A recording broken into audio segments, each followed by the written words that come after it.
Welcome to episode 58 of Uncovering the Corners of the World podcast. I'm your host, Karina Kosmala, using research and my personal experiences where I actually set foot in some of these places. I'll be describing some of the unknown attractions in both the US and around the world. This week, we are traveling to Colorado. Colorado borders Utah, New Mexico, Oklahoma, Kansas, Nebraska, and Wyoming. It became a state on August 1st, 1876, and was given the nickname the Centennial State because it entered the Union 100 years after signing the Declaration of Independence.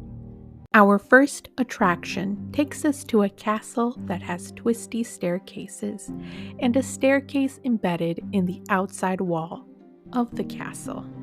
Located at 12705 CO-165 Rye in Colorado is Bishop Castle. Bishop Castle sits on a 9,000-foot mountain. What now looks like a castle started off as a cabin. In 1959, 15-year-old Jim Bishop bought 2.5-acre parcel of land surrounded by the San Isabel National Forest. He originally set out to build a cabin. Jim Bishop built the cabin with his father, Willard, and they had to figure out how to install running water into the cabin. Willard suggested putting in a 40-foot metal cylinder tank, and as they put the tank in, he built a stone wall around it, whereas Jim worked on the other walls of the cabin, building them taller.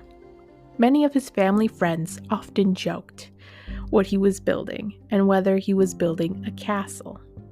Eventually, Jim agreed with them. The Bishop Castle is considered a one-man project, as Jim Bishop built it himself. Not every part of the castle used stones. In one part, known as the Square Tower, it incorporated iron and steel. Today, visitors can tour and see the details and the precision in the architectural structure of the castle, as well as the pathways through it, as each segment of the castle is connected by a twisty staircase or an elevated bridge. At the front of the castle, you may spot the head of a metal dragon. Admission to the castle is free, and it's open year-round. For our second attraction, we visit the pueblos nested inside the canyons of a cliff at Mesa Verde National Park, located in Montezuma County, Colorado. The homes, built out of stone, easily blend in with the cliffs, making it almost difficult to spot them from afar. These cliff dwellings date back to about 550 AD. The ancestral Pueblo people originally built these homes out of poles and mud before constructing them out of rectangular sandstone blocks, glued together with a mud and water mixture. Their homes were called pit houses, and they were stacked 2 or 3 stories high. They were connected to other structures.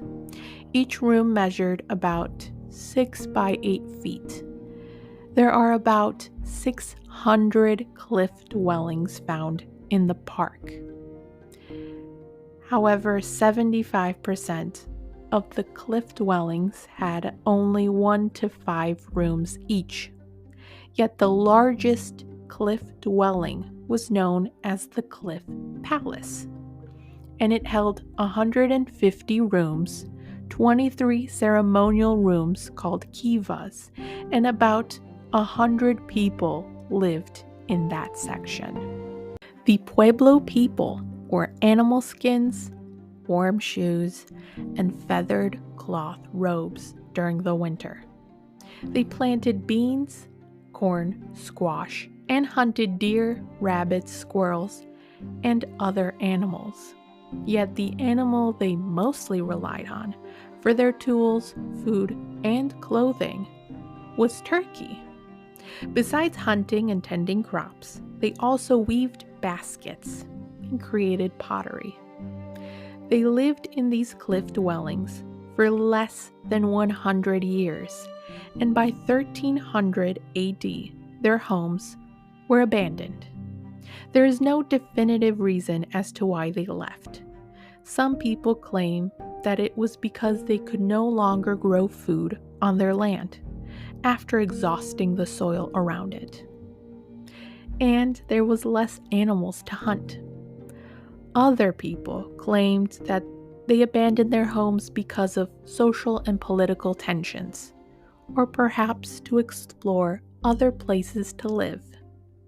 Today, guests can take a guided tour or a self-guided tour of Mesa Verde National Park from May 1st through June 30th. Rather than drive or fly to our last attraction, we board a black steam-powered locomotive with 1880s era coaches at 1882 Depot, located at 479 Main Avenue in Durango, Colorado. These locomotives are called the Durango and Silverton Narrow Gauge Railroad, and it weaves through mesmerizing, picturesque landscape and at the edge of cliffs to pass along canyons found within the 2 million acre San Juan National Forest. The train ride is about a 45-mile route between Durango and Silverton and climbs 2,800 feet, traveling 20 miles per hour. Along the train ride, the Animas Valley and Animas River can be seen against the San Juan Mountains backdrop. There is no Wi-Fi connection or cell service available on the trip. Visitors can also immerse themselves in the typical everyday life of a locomotive worker by reserving a locomotive cab ride and work alongside engineers and firemen who operate the locomotive. Visitors can also reserve a motor car ride and spend an afternoon learning how to maintain the rails with the maintenance of way crew. Besides riding the historical train, visitors can tour the Narrow Gauge Railroad Museum, stepping inside the 12,000 square foot museum. It explains the history of the local railroad. Thank you for listening to this week's episode. To learn more about Bishop Castle, visit the website bishopcastle.org.